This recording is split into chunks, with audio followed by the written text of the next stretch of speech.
Hi everyone! Welcome back to my YouTube channel, Cherry Butter PH.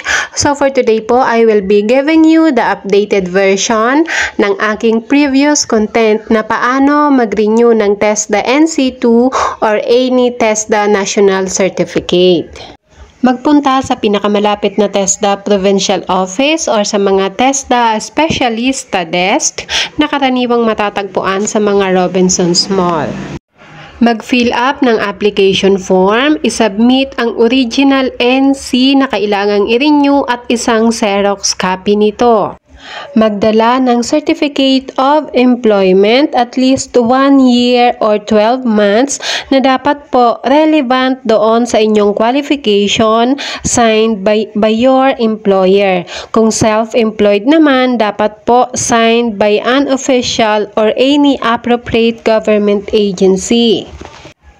Maghanda ng 2 passport size picture, dapat colored, white background with name tag. Ang pattern po ng name tag ay dapat last name, first name, and middle initial.